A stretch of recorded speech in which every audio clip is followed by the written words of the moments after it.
Hello friends, welcome back to my YouTube channel study media. कैसे हैं आप सभी?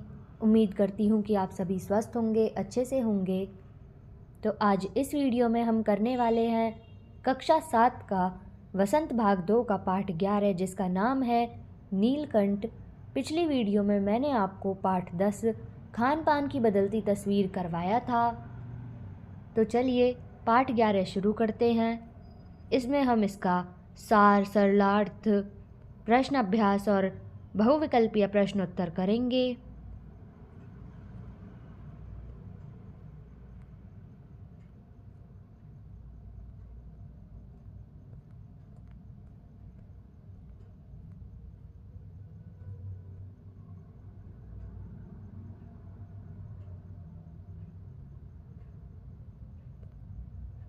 तो सबसे पहले आता है इसका सार। यह पाठ एक रेखा चित्र है जिसमें लेखिका ने अपने सभी पालतू पशुओं में से एक मोर, जिसे उन्होंने नीलकंठ नाम दिया है, उसका वर्णन किया है। उसके स्वभाव, व्यवहार और चेष्टाओं को विस्तार से बताया है। एक बार लेखिका अतिथि को स्टेशन पहुंचाकर लौट रही थी तो बड़े मियाँ चिड़िया वाले के यहाँ से मोर मोरनी के 2 बच्चे ले आई। जब वे दोनों पक्षी लेकर घर पहुंची तो सबने कहा कि वे मोर की जगह तीतर ले आई हैं। दुकानदार ने उन्हें ठग लिया है। यह सुनकर लेखिका चिढ़कर दोनों पक्षियों को अपने पढ़ने लिखने के कमरे में ले गईं। दोनों पक्षी उनके कमरे में आज़ादी से घूमते रहे। जब वे लेखिका से खुल मिल गए तो वे लेखिका का ध्यान अपनी हरकतों से अपनी ओर खींचते। जब वे थोड़े बड़े हुए तो उसे अन्य पशु पक्षियों के साथ जाली घर पहुंचा दिया गया। धीरे धीरे दोनों बड़े होने लगे और सुंदर मोर मोरनी में बदल गए। मोर के सिर की कलगी और चमकीली हो गई थी, चोंच और तीखी हो गई थी, गर्दन लंबी नीले हरे रंग की थी, पंखों में चमक आने लगी थी। मोरनी का विकास मोर की तरह सौंदर्यमयी नहीं था, परंतु वह मोर की उपयुक्त सहचारिणी थी। मोर की नीली गर्दन के कारण उसका नाम नीलकंठ रख दिया गया था। मोरनी मोर की छाया थी, इसलिए उसका नाम राधा रख दिया। नीलकंठ लेखिका के चिड़ियाघर का स्वामी बन गया था। जब कोई पक्षी मोर की बात नहीं मानता था तब मोर उसे अपनी चोंच के प्रहार से दंड दिया करता था। एक बार एक सांप ने खरगोश के बच्चे को मुंह में दबा लिया था। नीलकंठ ने उस सांप को अपने चोंच के प्रहार से टुकड़े कर दिए। खरगोश के बच्चे को रात भर अपने पंखों के नीचे रखकर गर्मी देता रहा। वसंत पर मेघों की सांवली छाया में अपने इंद्रधनुषी पंख फैलाकर नीलकंठ एक सहजात लय ताल में नाचता रहा। लेखिका को नीलकंठ का नाचना बहुत अच्छा लगता। अनेक विदेशी महिलाओं ने उसकी मदाओं को अपने प्रति व्यक्त सम्मान समझकर उसे परफेक्ट जेंटलमैन की उपाधि दे दी थी। नीलकंठ और राधा को वर्षा ऋतु बहुत अच्छी लगती थी। उन्हें बादलों के आने से पहले उनकी आहट सुनाई देने लगती थी। बादलों की गड़गड़ाहट, वर्षा की रिमझिम, बिजली की चमक जितनी अधिक होती थी, नीलकंठ के नृत्य में उतनी ही तन्यमता और वेग बढ़ा जाता था। बरसात के समाप्त होने पर वह दाहिने पंजे पर अपना दाहिना पंख और बाएं पर बायां पंख फैलाकर सुखाने लग जाता था। उन दोनों के प्रेम में एक दिन तीसरा भी आ गया था। एक दिन लेखिका को बड़े मियाँ की दुकान पर एक घायल मोरनी 7 रुपये में मिली। पंजों की मरहम पट्टी करने पर 1 महीने में वह ठीक हो गई और डगमगाती हुई चलने लगी तो उसे जाली घर पहुंचा दिया गया था। उसके दोनों पैर खराब हो गए थे, जिसके कारण वह डगमगाती हुई चलती थी। उसका नाम कुब्जा रखा गया था। नीलकंठ और राधा को वह जब भी साथ देखती उन्हें मारने दौड़ती। उसने चोंच से मार मार कर राधा की कलगी और पंख नोच डाले थे। नीलकंठ उससे दूर भागता पर वह उसके साथ रहना चाहती। कुब्जा की किसी भी पक्षी से मित्रता नहीं थी। कुछ समय बाद राधा ने 2 अंडे दिए। वह उन अंडों को अपने पंखों में छिपाए बैठी रहती थी। जैसे ही कुब्जा को राधा के अंडों के विषय में पता चला, उसने अपनी चोंच के प्रहार से उसके दोनों अंडों को तोड़ दिया। नीलकंठ इससे बहुत दुखी हो गया। लेखिका को आशा थी कि कुछ दिनों में सब में मेल हो जाएगा, परंतु ऐसा नहीं हुआ। 3-4 महीने के बाद अचानक एक दिन सुबह लेखिका ने नीलकंठ को मरा हुआ पाया। न उसे कोई बीमारी थी और न ही उसके शरीर पर कोई चोट का निशान था। लेखिका ने उसे अपनी शाल में लपेटकर संगम में प्रवाहित कर दिया। नीलकंठ के न रहने पर राधा कई दिनों तक कोने में बैठी रहकर नीलकंठ का इंतजार करती थी, परंतु कुब्जा ने नीलकंठ के दिखाई न देने पर उसकी खोज आरंभ कर दी। एक दिन वह लेखिका की अल्सेशियन कुतिया कजली के सामने पड़ गई। कुब्जा ने उसे देखते ही चोंच से प्रहार कर दिया। कलजी ने अपने स्वभाव के अनुरूप कुब्जा की गर्दन पर दांत लगा दिए। कुब्जा का इलाज करवाया गया, परंतु वह नहीं बची। राधा नीलकंठ की प्रतीक्षा कर रही है। बादलों को देखते ही वह अपनी केका ध्वनि से नीलकंठ को बुलाती है। तो अब हम करते हैं इसके कठिन शब्द के अर्थ। चिड़ी मार यानी पक्षियों को पकड़ने वाला, बारहा यानी बार बार, शावक यानी बच्चा, अनुसरण यानी पीछे पीछे चलना, आविर्भूत प्रकट, नवागंतुक यानी नया नया आया हुआ, मार्जरी यानी मादा बिल्ली, सघन यानी बहुत घनी, बंकिम यानी टेढ़ा, नीलाभ यानी नीला आभा, ग्रीवा यानी गर्दन, भंगिमा यानी मुद्रा, युति यानी चमक, उद्दीप्त होना यानी चमकना, श्याम यानी काली, मंथर यानी धीमी, चंचु प्रहार यानी चोंच से चोट करना, उष्णता यानी गर्मी, अधर यानी बीच में, कार्तिकेय यानी शिव का पुत्र, नित्य यानी प्रतिदिन, विस्मयाभिभूति हैरानी भरा, पैनी यानी तेज, हौले हौले यानी धीरे धीरे, पुष्पित यानी फूलों से, मंजरिया यानी नई कोपले,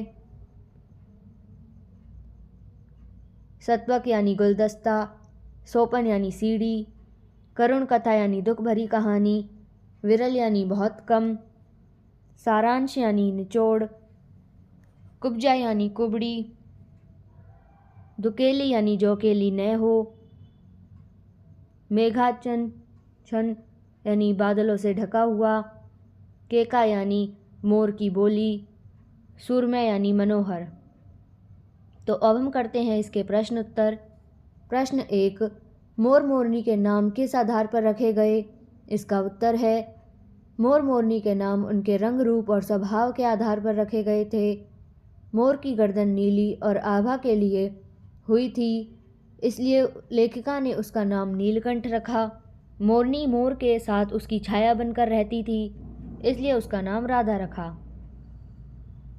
प्रश्न 2, जाली के बड़े घर में पहुंचने पर मोर के बच्चों का विकास किस प्रकार स्वागत हुआ?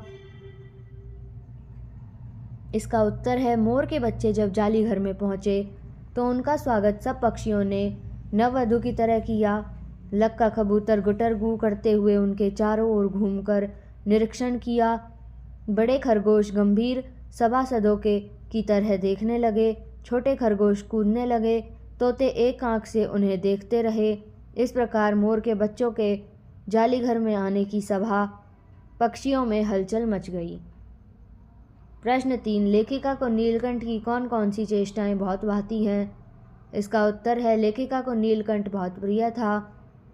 उसका पक्षियों का सेनापति बनना लेखिका को अच्छा लगता था। नीलकंठ जब अपने पंखों को फैलाकर मड़लाकर बनाकर नृत्य किया करता था तो वह दृश्य लेखिका को अच्छा लगता था। नीलकंठ का हथेली से भुने चने कोमलता से चोंच द्वारा उठाकर खाना अच्छा लगता था। प्रश्न 4, इस आनंदोत्सव कि रागिनी में बेमेल स्वर कैसे बज उठा वाक्य किस घटना की ओर संकेत कर रहा है? इसका उत्तर है नीलकंठ और राधा में बहुत प्रेम था, परंतु जाली घर में कुब्जा नाम की मोरनी के आने से उन्हें विरह का दुख सहन करना पड़ा। कुब्जा ईर्ष्यालु थी, उसे राधा का नीलकंठ के साथ रहना पसंद नहीं था। वह राधा को देखते ही उसे मारती थी। उसने राधा के अंडों को भी फोड़ दिया। नीलकंठ को कुब्जा का साथ अच्छा नहीं लगता था, इसलिए वह कई कई दिन तक इधर उधर छिपा रहता था। एक दिन नीलकंठ बिना बीमारी और चोट के मर गया। इस प्रकार कुब्जा के आने पर नीलकंठ और राधा के आनंदोत्सव की रागिनी के तार टूट गए थे। प्रश्न 5, वसंत ऋतु में नीलकंठ के लिए जाली घर में बंद रहना असहनीय क्यों हो जाता था? इसका उत्तर है वसंत की ऋतु में आम के पेड़ सुनहरी मंजरियों से भर जाते थे, अशोक के वृक्ष नए लाल पल्लवों से ढक जाते थे। उस समय नीलकंठ का जाली घर में रहना असहनीय हो जाता था, इसलिए उसे जाली घर के बाहर छोड़ना पड़ता था। प्रश्न 6, जाली घर में रहने वाले सभी जीव एक दूसरे के मित्र बन गए थे, पर कुब्जा के साथ ऐसा संभव क्यों नहीं हो पाया? इसका उत्तर है जाली घर में रहने वाले सभी जीव मिलजुल कर एक साथ रहते थे। कुब्जा अपने नाम के अनुरूप थी। उसकी किसी के साथ मित्रता नहीं हुई क्योंकि वह झगड़ालू थी। वह राधा से बहुत लड़ती थी। प्रश्न 7, नीलकंठ ने खरगोश के बच्चे को सांप से किस तरह बचाया? इस घटना के आधार पर नीलकंठ के स्वभाव की विशेषताओं का उल्लेख कीजिए। इसका उत्तर है एक दिन सांप ने खरगोश के बच्चे को निगलने का प्रयास किया। खरगोश के बच्चे ने मुंह से धीमी आवाज में चींची सुनकर मोर फुर्ती से वहां आया और खरगोश के बच्चे को सांप के मुंह से बचा लिया। नीलकंठ के स्वभाव की विशेषताएं। पहला, संरक्षक। नीलकंठ स्वयं को जालीगढ़ के सब जीवों का सेनापति समझता था। वह उनकी देखभाल करना अपना कर्तव्य समझता था। दूसरा, चौकन्ना। जब खरगोश के बच्चे ने चींची की आवाज़ निकाली तो नीलकंठ आवाज़ को सुनकर शीघ्र ही उसके पास आ गया। तीसरा, फुर्तीला। नीलकंठ बहुत फुर्तीला था, सभी का ध्यान रखता था। चौथा, बुद्धिमान। जब सांप ने खरगोश के बच्चे को पकड़ रखा था तो नीलकंठ ने बुद्धि से काम लिया। उसने सांप के फन को पंजों से दबाया और चोंच से मारा। इससे सांप के मुंह से खरगोश का बच्चा छूट गया। पांचवा, बहादुर। नीलकंठ बहुत बहादुर था। अब हम करते हैं इसके बहुविकल्पीय प्रश्नोत्तर। पहला, स्टेशन से लौटते समय महादेवी वर्मा का क्या ध्यान आया? इसका उत्तर है ऑप्शन सी, ए और बी दोनों, यानी चिड़िया की दुकान का और खरगोश की दुकान का। प्रश्न 2, अतिथि को स्टेशन पहुंचाकर कौन लौट रही थी? इसका उत्तर है ऑप्शन ए, महादेवी वर्मा। प्रश्न 3, महादेवी वर्मा ने किसको दुकान की ओर चलने का आदेश दिया? इसका उत्तर है ऑप्शन ए, ड्राइवर को। प्रश्न 4, किसकी दुकान के निकट पहुंचते ही महादेवी वर्मा ने ड्राइवर को रुकने का संकेत दिया? इसका उत्तर है ऑप्शन सी, बड़े मियाँ चिड़िया वाले की दुकान। प्रश्न 5, चिड़ीमार कहाँ का रहने वाला था? इसका उत्तर है ऑप्शन ए, शंकरगढ़ का। प्रश्न 6, चिड़ीमार किसके बच्चे पकड़ कर लाया है? इसका उत्तर है ऑप्शन सी, ए और बी दोनों, यानी मोर के और मोरनी के। प्रश्न 7, किसके पंजों से दवा बनाई जाती है? इसका उत्तर है ऑप्शन ए, मोर के। प्रश्न 8, पिंजरे में बैठ बच्चे किसके सामान लग रहे हैं? इसका उत्तर है ऑप्शन ए, तीतरों के समान। प्रश्न 9, पिंजरा कैसा है?